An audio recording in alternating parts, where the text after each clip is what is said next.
Hello everyone. A massive warm welcome back to day 11 of our 60-day spoken English podcast.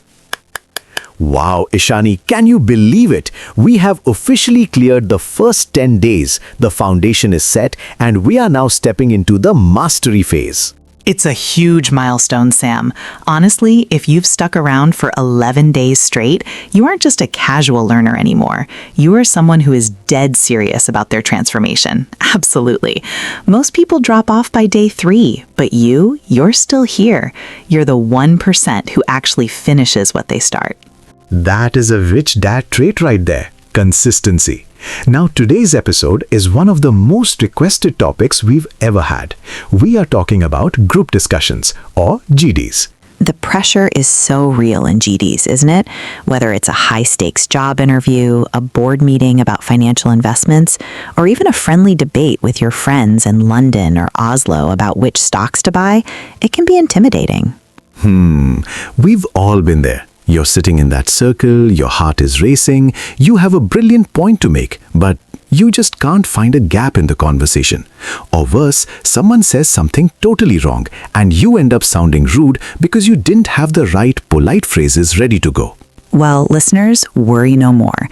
Today, we are using our sources to master the GD mindset, agreeing and disagreeing politely, and the art of interrupting without being the rude person in the room. We'll be drawing from real-life dialogues between characters like Natalie, Alice, and even a very helpful waiter. So pull up a chair, get comfortable, and let's master the art of the discussion. Absolutely. Let's start with the psychology. Sam, why is a group discussion so much harder than a one-on-one talk? Well, the sources tell us that in the real world, English doesn't wait for you. It flies at you at 100 miles per hour. You might feel tongue-tied because while 3 other people are talking, your brain is busy trying to recall a specific verb conjugation or a fancy word. Exactly. And that's the mistake. As polyglot Ollie Richards points out, we often treat English like a set of nuggets or grammar rules. But in a fast-moving GD, you need extensive learning. This means you have to stop analyzing every comma and start reading for the gist. Let's apply that gist method to a GD. If you are listening to a teammate speak, don't panic if you don't understand every single adjective or technical term they use. Just ask yourself, what is the main idea here? Wow, if you can follow the gist, you can respond. It takes the pressure off instantly. One of the best ways to show presence without even speaking a full sentence is using conversational cues. Oh, I love these. In our sources, we see people using words like yeah, yup, or uh-huh. It sounds simple, but it tells the group, I am here, I am listening, and I am part of this tribe. And remember the golden rule for day 11. Aim for completion. Don't worry if your sentence isn't textbook perfect. Just finish your thought. As the sources suggest, skipping a difficult part or ignoring a tiny grammar mistake is actually a mature approach to speaking. Absolutely. It keeps the momentum alive. When you stop worrying about perfection, you start sounding like a leader.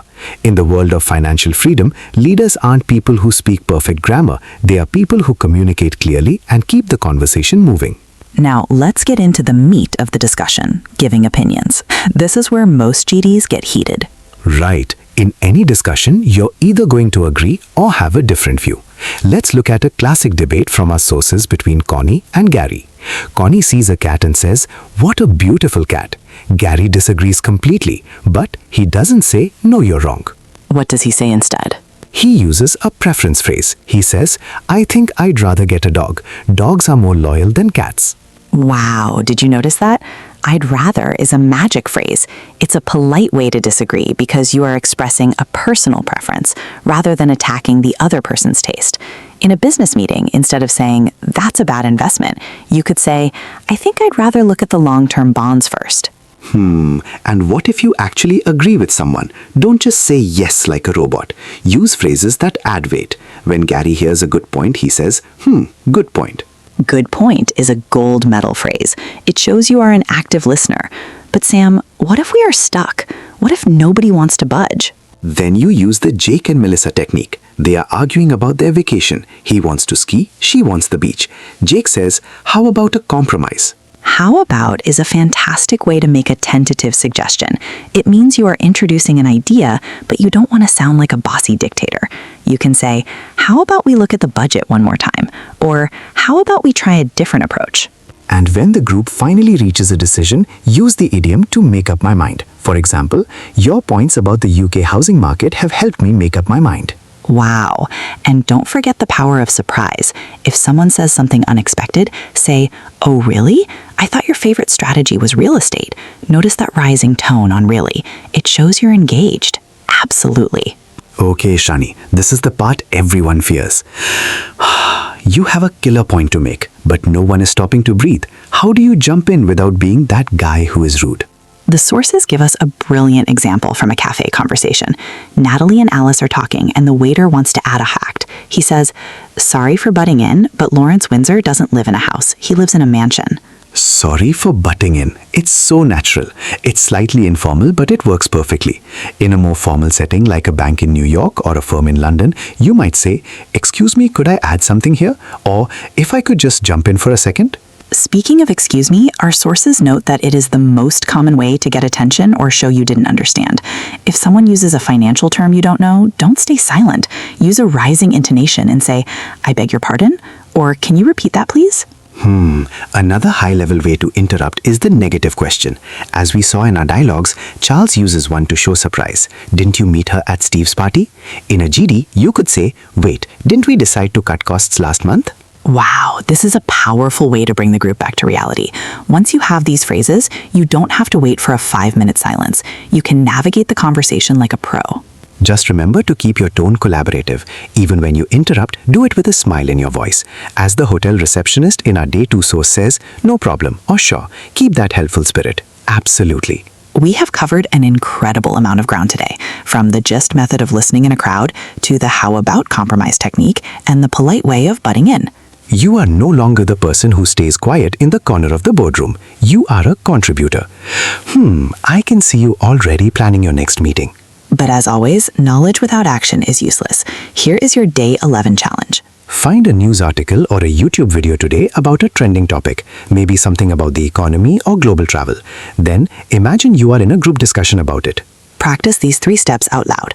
State your opinion using I think I'd rather look at or I much prefer. Imagine someone disagrees with you and respond with good point, however. Practice an interruption out loud. Sorry for butting in, but I'd like to add. Absolutely. Doing this out loud is the only way to build that muscle memory. Don't worry about being perfect, just aim to get your point across. Tomorrow, for Day 12, we are going to dive into the world of pronunciation. We'll look at commonly mispronounced words and have a special sound practice episode. You definitely want to bring your A game for that.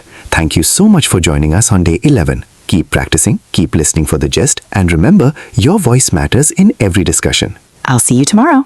Good night, take care, and keep speaking. Stay fearless, everyone. Bye-bye.